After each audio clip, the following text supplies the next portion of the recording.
Haleluya, terima kasih Bapa. Biarlah hidup kami terus menjadi penyembahan bagi Tuhan. Ajar kami, bawa kami untuk selalu mengerti akan rencana dan kehendak Tuhan dalam setiap proses, persoalan, goncangan yang kami hadapi. Karena kami tahu Tuhan sedang mempersiapkan kami untuk memasuki sebuah kerajaan yang tidak tergoncangkan. Urapi setiap kami Bapa, urapi hamba-Mu yang tidak ada apa-apanya. Kami buka hati bagi firman-Mu di dalam nama Yesus. Yang siap mendengarkan firman Tuhan sama-sama katakan amin, amin. Tepuk tangan buat Tuhan Yesus. Haleluya. Silakan duduk Bapak Ibu yang terkasih. Shalom. Apa kabarnya hari ini? Luar biasa karena kita punya Tuhan yang luar biasa. Iya, tema firman Tuhan hari ini adalah kerajaan yang tidak tergoncangkan. Kita tahu bersama bahwa kerajaan di dunia ini adalah kerajaan yang tidak kekal, yang fana, bahkan yang dapat digoncang. Dan Tuhan memanggil kita untuk masuk dalam sebuah kerajaan yang tidak tergoncangkan. Bapak Ibu, ketika pertama kali manusia jatuh ke dalam dosa, iblis dibuang, dia membangun kerajaannya di dunia ini. Kemudian Yesus datang ke dalam dunia untuk membawa kerajaan Allah, yaitu kerajaan yang tidak tergoncangkan. Mari kita buka bersama Ibrani pasal 12, kita baca ayat yang ke-18 saudara ya. Ibrani 12 ayat yang ke-18, firman Tuhan berkata, kita baca sama-sama. Iya, kalau sudah dapat 1, 2, 3. Sebab kamu tidak datang kepada gunung yang dapat disentuh dan api yang menyala-nyala, kepada kegelapan dan angin badai.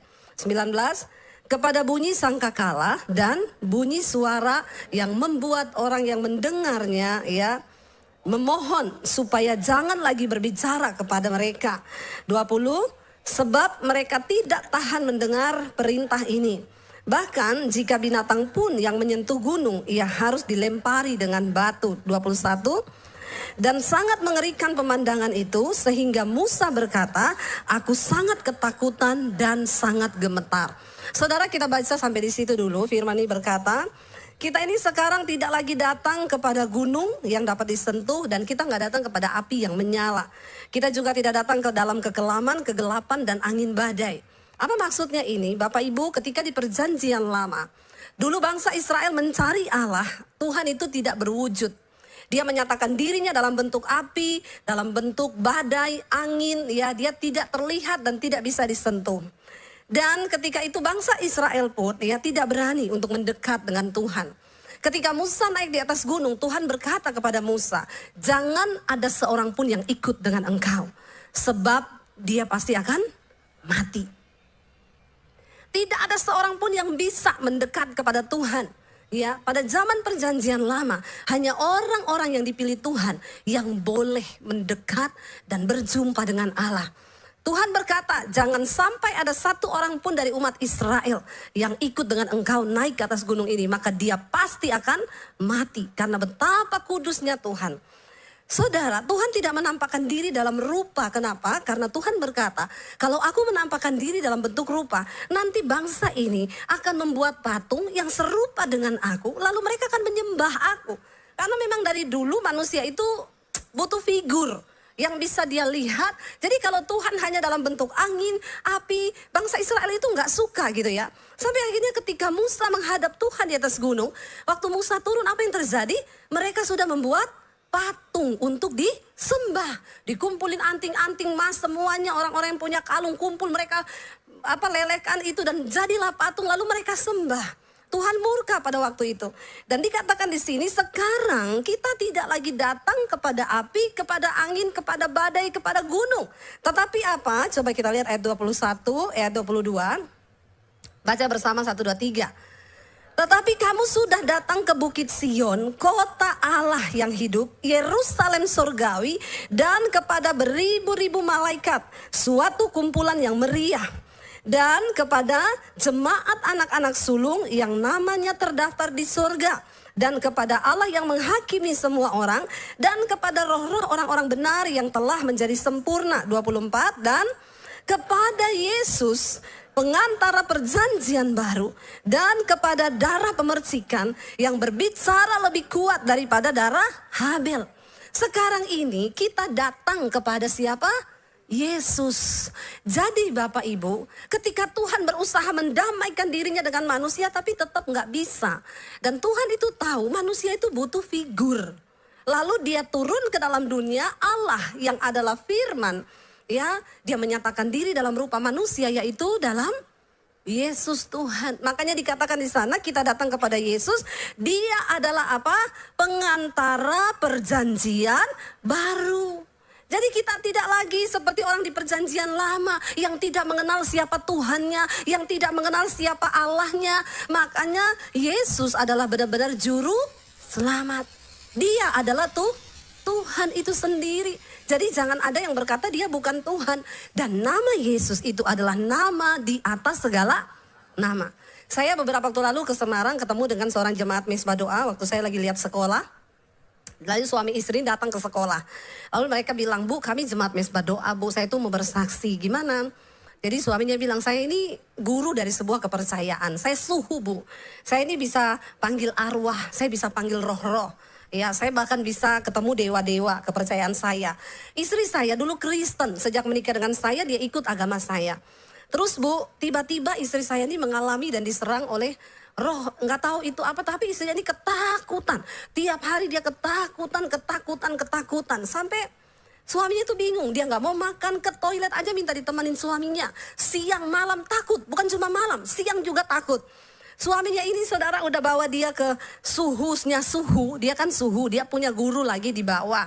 Sudah dipanggilin arwah, sudah dipanggilin dewa, tapi nggak bisa sembuh. Suaminya bilang, ibu yang sangat melelahkan, karena dia nggak bisa tidur, otomatis saya juga nggak bisa tidur.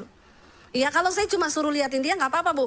Dia itu minta setiap malam dibelai-belai punggungnya. Bayangkan Bu, dari jam 12 malam sampai jam 5 pagi saya ini harus belai punggungnya. Ada di sini bapak-bapak yang mau belai istrinya dari pagi sampai dari malam sampai subuh, ada? Coba saya mau tanya bapak-bapak di sini, atau memang semua bapak-bapak yang luar biasa ya? Nggak ada kan bapak-bapak ya mau belai istri dari malam sampai subuh, bangun lagi pagi lagi. Ya yang ada bapaknya berdoa, Tuhan cabutlah nyawanya. Capek, dia nggak tidur, ke toilet ditemenin, tiap malam suruh elus-elus. Kalau nggak dia manifest saudara. Akhirnya bapak ini sudah stres, dibawa ke rumah sakit. Ya karena dia nggak makan-makan, badannya kurus kering. Dokter bilang, Bu, ibu ini sebenarnya nggak ada sakit. Tapi saya juga nggak tahu kenapa ibu jadi begini. Akhirnya suaminya sudah menyerah, sudah mencoba segala cara nggak bisa. Lalu suaminya itu cuma ingat gini, istriku ini dulu kan dari Kristen. Ya kenapa saya nggak coba aja ya panggil pendeta atau siapa untuk mendoakan. Lalu dia telepon temennya itu pendeta, dia bilang, ya kamu bisa nggak? Istriku ini diapain lah, didoakan atau diapalah, saya sudah angkat tangan loh. Tidak ada yang bisa menyembuhkan istri saya. Akhirnya datanglah temennya ini, waktu itu istrinya masuk keluar rumah sakit terus saudara. Gimana nggak tidur coba, nggak makan, asam lambung lah segala macam. Akhirnya datanglah temannya pendeta ini, didoakan saudara. Waktu didoakan dalam nama Yesus, dia bilang dia rasa ada roh yang dicabut dari dalam dirinya. Tiba-tiba dia sembuh. Ya dia sembuh, lalu setiap hari dia ikut mesbah doa, dia ikut khotbah, imannya bertumbuh, sekarang jadi berani, berat badannya naik dan dia sembuh total. Lalu suaminya bilang, kamu kembali ke gereja. Kalau saya tunggu dulu karena saya ini suhu. Saya ini guru di agama saya.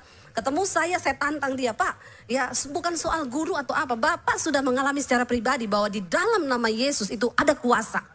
Jadi kalau ada orang yang bilang Yesus itu bukan Tuhan, bukan juru selamat, kasihan banget ya. Jadi kalau orang berkata Yesus itu bukan siapa-siapa, dia tidak lebih daripada Adam, dia tidak lebih daripada Musa, itu kasihan. Yesus adalah firman yang menjelma menjadi manusia. Dia adalah Allah itu sendiri, nama di atas segala nama. Di sini jelas dikatakan, kita ini sudah datang kepada Yesus, dia pengantara perjanjian baru. Lihat ayat yang selanjutnya saudara, ayat 25 kita baca dengan suara yang keras ya. 1, 2, 3, jagalah supaya kamu jangan.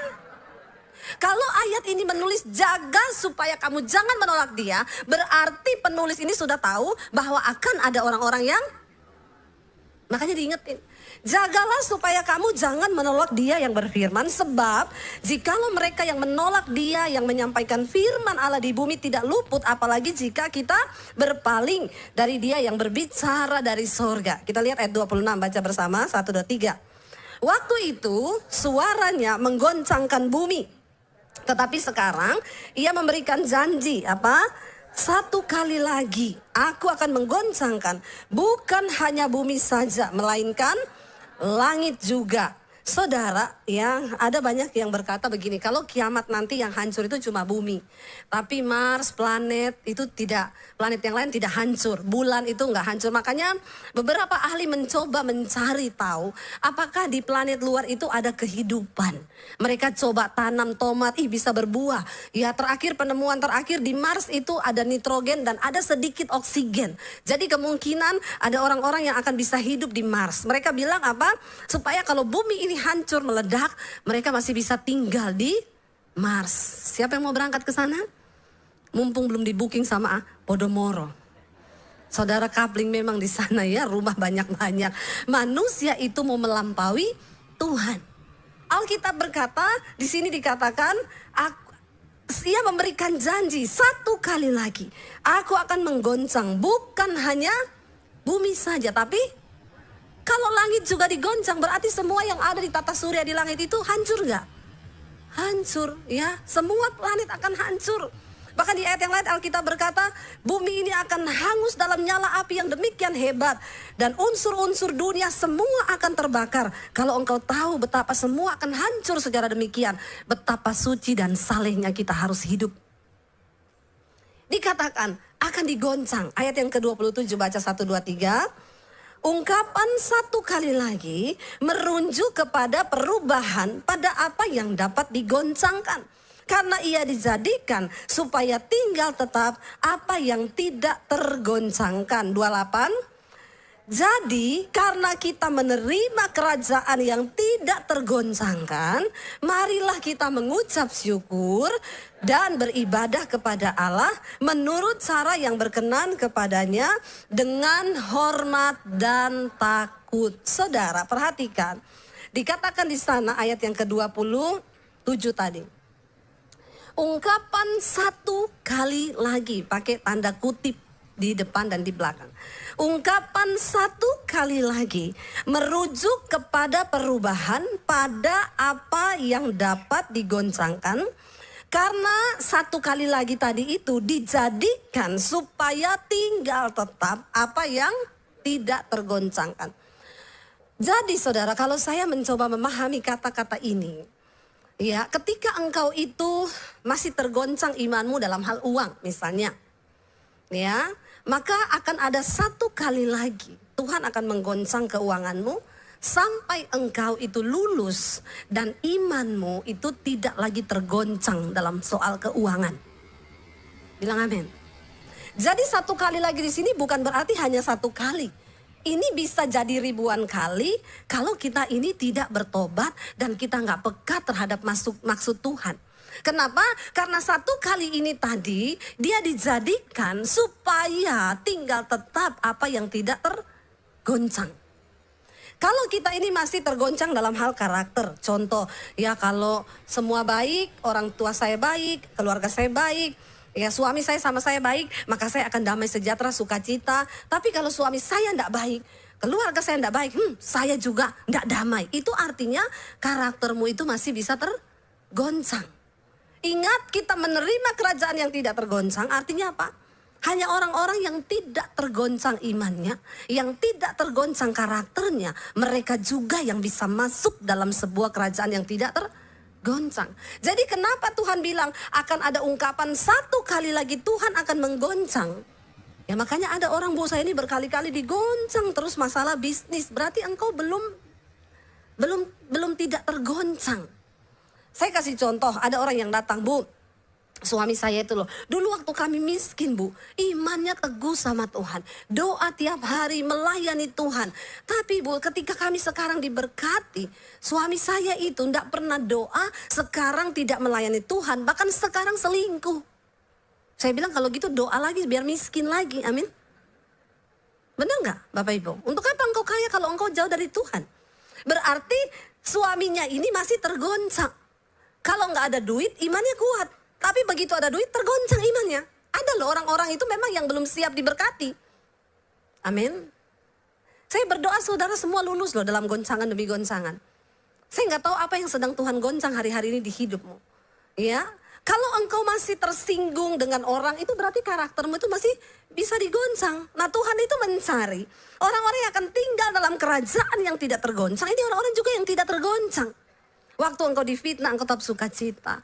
Waktu engkau mengalami masalah, engkau tetap sukacita. Ada uang, engkau memuji Tuhan. Enggak ada uang, engkau memuji Tuhan. Itu namanya engkau sudah tidak tergoncang. Sebab perkara miskin atau kaya itu sebenarnya bukan perkara yang menentukan orang masuk surga. Tapi apakah engkau tidak tergoncang? Karena ada banyak orang waktu terima duit banyak tergoncang loh dia. Ya, dulu rajin ke gereja, itu kayak tadi saya bilang. Ada yang waktu kaya dia cinta Tuhan. Tapi ketika dia miskin, wah itu imannya tergoncang. Marah, dia sangkal Yesus, saudara. Nah, Tuhan mengizinkan semua goncangan demi goncangan terjadi. Karena dia ingin kita ini punya iman, punya karakter yang tidak tergoncang. Saya kasih contoh, bagi saya dulu waktu kita masih belum, ya masih hidup dalam penderitaan lah ya. Sebenarnya semua orang tuh harus menderita loh, karena menderita itu baik. Ya, waktu kami dulu masih menderita, uang pas-pasan. Waktu Tuhan suruh saya kasih uang orang 50.000, 100.000, ya bagi saya ya mudah. Karena mungkin ukuran 50, 100.000 juga itu tidak terlalu besar. Ada orang waktu dia gaji 1 juta, dia setia ngasih perpuluhan. Karena perpuluhannya berapa? 100.000. Dikasih gaji 2 juta setia juga karena cuma 200.000. Tapi ketika engkau punya gaji 100 juta, berarti engkau harus mengembalikan berapa perpuluhan? 10 juta. Saudara, kira-kira engkau rela atau tidak? Rela atau tidak? Nggak usah jawab di sini. Nanti pencitraan tok. Ya, banyak yang masih tanya, perpuluhan boleh apa? Perpuluhan itu sebenarnya masih relevan atau tidak sih, Bu? Saudara, Tuhan itu cuma mengajar kita ini dilatih loh, dari perpuluhan itu sedikit loh. Kalau dalam itu saja kamu sudah nggak setia, bagaimana dalam perkara yang lebih besar? Saya kasih contoh, ketika saya ambil contoh saya aja ya. Dulu bagi kami mungkin memberi 50.000, 100.000 masih ringan. Karena memang ya memang kapasitasnya seperti itu. Ketika kami diberkati Tuhan, saudara. Ya, lalu Tuhan memberi kepercayaan yang besar. Kita ini kan semua hanya bendaharanya Tuhan sebenarnya. Kenapa saudara diberkati? Karena saudara itu mau dipakai Tuhan sebagai bendahara. Bukan untuk kepentingan diri kita sendiri loh. Ya, tapi untuk menjadi saluran kepanjangan tangan Tuhan. Kalau saat kita lihat di sekeliling kita banyak sekali orang yang perlu ditolong. Ya, bukan untuk engkau simpan atau engkau nikmati. Ya, kalau engkau simpan di lumbung, ada orang yang ya simpan duitnya supaya nggak gerak-gerak. Pokoknya 50M atau 100M atau 500M kita masukin deposit, besoknya mati. Uangmu itu buat apa? Sudahkah itu berguna bagi kepentingan kerajaan Allah? Atau cuma engkau tabung saja? Karena ada orang itu senang waktu lihat-lihat saldo. Iya Pak, ya. Kalau lihat jumlah gitu senang. Saudara, saya mau bersaksi. Ya, bersaksi ini saya semua untuk kemuliaan Tuhan. Beberapa waktu yang lalu, ya tiba-tiba mungkin ada beberapa yang sudah dengar kesaksian ini. Saya tuh digerakin Tuhan untuk memberkati seorang hamba Tuhan. Saya disuruh beliin mobil bagi hamba Tuhan itu. Waktu saya dengar suara Tuhan itu, spontan yang saya lakukan apa? Saya tengking dalam nama Yesus, setan ini. Setan enggak? Setan. Saya bilang enggak Tuhan, enggak, saya enggak mau dengar. Makanya hati-hati. Kalau orang datang sama saya bilang, Bu gimana ya biar bisa dengar suara Tuhan tuh gimana? Saya bilang kamu udah siap? Dengar suara Tuhan tuh enggak enak. Enggak enak. Kamu pikir enak? Enggak enak. Kadang-kadang ada hal-hal yang bertentangan dengan daging kita. Yang harus kita lawan ketika Tuhan bicara. Saya dengar suara Tuhan itu. Lalu Tuhan itu ngomong lagi begini. Kalau kamu beliin dia mobil, kamu beliin yang sama kayak wakil gembalanya. Karena wakilnya itu istrinya dokter. Jadi dia bisa beli mobil. Saya cari tahu mobilnya wakil gembalanya apa ya. Harganya sekitar 425 juta. Bagi saya itu besar nggak Bapak Ibu? Saya mau tanya, bagi Bapak Ibu besar nggak? Ya besar kan, mungkin Bapak Ibu enggak besar ya, bagi saya tuh besar loh.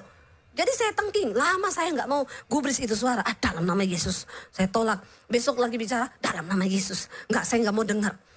Lama-lama saudara, terus itu suara bicara di hati saya. Jadi memang benar, Rasul Paulus bilang, orang itu kalau menjadi tawanan roh, itu enggak enak. Ya, enggak enak, benar. Lalu saya akhirnya bilang begini, Tuhan, gini ya Tuhan ya. Firman-Mu itu berkata, ya istri itu tunduk kepada suami. Ya, jadi saya mau ngomong ke suami saya ya. Kalau suami saya setuju, saya baru kasih ya. Tapi kalau suami saya tidak setuju, berarti kan saya tidak boleh dong ya tidak tunduk kepada suami. Kita ini kadang pakai firman buat apa ya, mengelabui Tuhan toh. Tapi padahal Tuhan itu salah apa benar? Benar, dia nggak pernah salah. Karena saya tahu suami saya ini orangnya bukan pelit, tapi agak perhitungan. Biasa bapak-bapak itu memang agak perhitungan. Jadi saya pikir saya kasih tahu dia, pasti dia tolak juga. Jadi saya bilang satu kali, saya bilang, saya mau ngomong sama kamu apa? Saya dapat suara Tuhan loh, kita suruh beliin mobil pendeta. Ya, dan Tuhan bilang mobilnya itu ya yang sama dengan wakil gembalanya itu sekian. Suami saya itu diam aja tuh, biasa dia bilang, wih gila besar banget. Gak usah lah, itu kamu halusinasi tuh. Bukan suara Tuhan. Dia diam 1000 bahasa. Terus saya tanya, menurutmu gimana loh? Terus dia jawab gini, kamu tahu enggak? Aku tuh udah Tuhan bicara itu udah dari bulan Januari lalu. Ternyata udah lama banget saudara, Tuhan tuh kasih tahu sama dia. Tapi memang karena dia perhitungan, dia diem-diem baik. Jadi saya bilang sama suami saya, oh ternyata karena kamu tuli, makanya Tuhan tuh ngomong ke saya. Ya kalau kayak gini kan saya udah gak bisa berdalih lagi ya. Akhirnya ya kita berunding, yo gede loh itu buat kita ya. Tapi ya kita ini kan hanya bendaharanya Tuhan, ya kita taat saudara. Tuhan tuh kadang tuh hanya mau menguji hati kita ini loh. Kamu dulu waktu pas-pasan uangmu, tinggal 50.000 uangmu, besok udah gak tahu mau makan apa. Tuhan suruh saya kasih orang yang membutuhkan 50.000 itu, saya berani. Itu kan 50.000, nah sekarang Tuhan sudah berkati jumlahnya lebih besar nih. Tapi apakah setelah aku memberkati engkau, imanmu tuh geser, imanmu tuh goncang atau tidak? Kalau kamu gak kasih berarti imanmu bergoncang itu. Lalu saya sama suami kita sepakat, ya udah ya, berarti kita rela ya keluar segitu ya, rela. Yaudah, ini kok kan punya Tuhan. Saya itu Tuhan kasih gambaran gini, coba kalau kamu punya pegawai bendahara, terus kamu bilang sama dia, besok siapin uang sekian ya, saya mau bayar tagihan. Terus dia bilang, gak mau pak, gede banget uang segitu buat apa? Saudara marah gak kalau sudah punya bendahara disuruh keluar duit, dia gak mau keluarin duit? Saudara marah? Yang punya bendahara tahu ya, langsung ngomong marah. Yang lain gak punya bendahara. Gak apa-apa, tapi kita sendiri nih. Nah Tuhan tuh ngomong, lah kamu itu kan hanya bendaharaku. Kamu mau gak? Akhirnya kami sepakat saudara, sikap hati kami bilang Tuhan, oke Tuhan, kami mau. Saudara biarlah kita ini semua kedapatan di hadapan Tuhan. Ya bahwa kita ini hatinya tuh rela gitu loh. Tapi apakah kita ini dalam mengikut Tuhan benar-benar kita dilatih, digoncang itu tidak tergoncang? Ya bukan cuma dalam hal uang, dalam hal apapun. Saudara ketika engkau disakiti, lalu engkau masih tersakiti, itu artinya engkau masih tergoncang. Ingat kita ini sedang dipersiapkan masuk dalam sebuah kerajaan yang tidak tergoncang. Di surga itu tidak ada orang yang karakternya tergoncang. Pagi marah, siang senyum, malam ketawa. Itu gila. Amin. Yang ada di surga itu orang yang sukacita, terus damai sejahtera, terus. Nah kapan kita berlatih? Sekarang ini. Dan Tuhan izinkan goncangan satu kali lagi. Engkau gak lulus ya satu kali lagi. Besok gak lulus lagi satu kali lagi. Sampai engkau lulus dan terbukti imanmu, karaktermu tidak tergoncangkan. Waktu digoncang enak kak? Tidak enak. Waktu digoncang itu tidak enak. Persoalan, tekanan, kesusahan. Tapi kita mau lihat buktinya apa yang kita dapatkan nanti kalau kita tidak tergoncang. Mari kita buka Wahyu. Wahyu pasal yang ke-7 ayat 13 sampai ayat yang ke-15 saudara. Inilah yang akan kita terima kalau kita itu lulus setiap satu kali lagi kita lulus ya. Yohanes ketika berada di Pulau Patmos dia mendapat sebuah penglihatan yang besar tentang akhir zaman.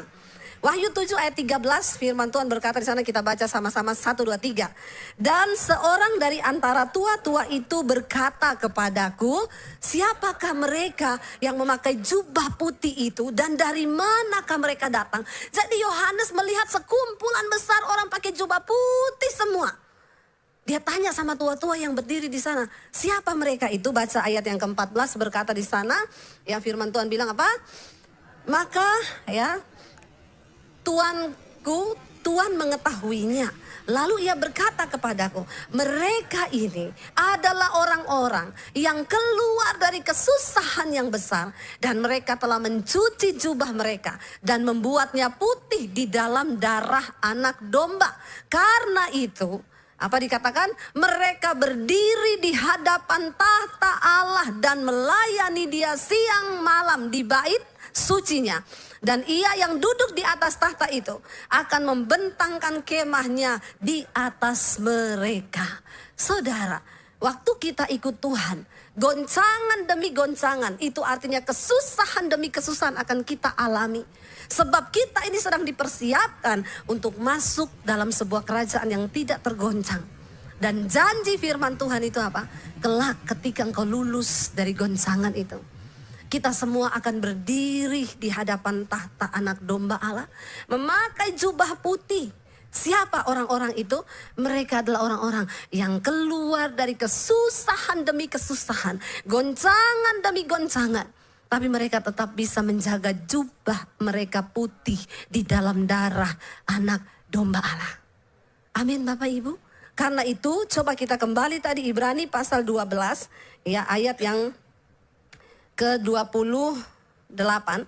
Jadi kita baca bersama Ibrani tadi 12 ayat 28. Jadi karena kita menerima kerajaan yang tidak tergoncangkan, marilah kita mengucap syukur dan beribadah kepada Allah menurut cara yang berkenan kepadanya dengan hormat dan takut. Yang terakhir, sebab Allah kita adalah api yang menghanguskan. Kita memang ada di zaman perjanjian baru, kasih karunia. Tetapi itu tidak berarti standar Tuhan akan kekudusan dihilangkan. Dia tetap Allah yang menghanguskan kalau kita tidak hidup benar di hadapannya. Sekarang banyak yang berkata, Yesus adalah sahabat orang berdosa.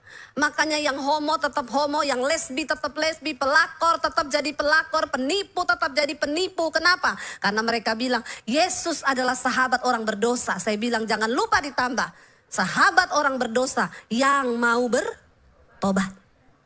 Jangan separuhnya toh. Ya, Yesus mengasihi orang berdosa, tapi dia membenci dosa. Dia sahabat orang berdosa yang mau bertobat. Jangan separuh-separuh mengenal Tuhan. Kita sudah baca dengan jelas. Kita harus beribadah kepada Allah dengan cara yang berkenan kepadanya. Sebab Allah kita itu api yang menghanguskan. Karena itu perlu saudara tahu bagaimana cara beribadah kepada Tuhan yang benar. Saya selalu berkata, orang Kristen, jangan engkau dengarkan pengajaran-pengajaran yang menyesatkan. Ya, contoh, saudara saya mau ke Israel, saudara titip pergumulan, nanti saya berdoakan buat saudara di tembok ratapan. Saudara pikir setelah pendeta berdoa buat saudara di tembok ratapan, terus Tuhan berkenan atas hidupmu? Hello? Ya ada hamba Tuhan, saya mau ke kota ini, lagi ada pergerakan di sana luar biasa. Silakan saudara tulis semua permohonan doamu. Sudahlah saudara. Mari kita mulai masuk kepada pengajaran yang berkenan, beribadah kepada Tuhan dengan cara yang berkenan kepada Tuhan. Jangan dengan hal-hal yang begitu-begitu itu. Mari kita datang secara pribadi. Tidak bisa diwakili engkau dengan Tuhan.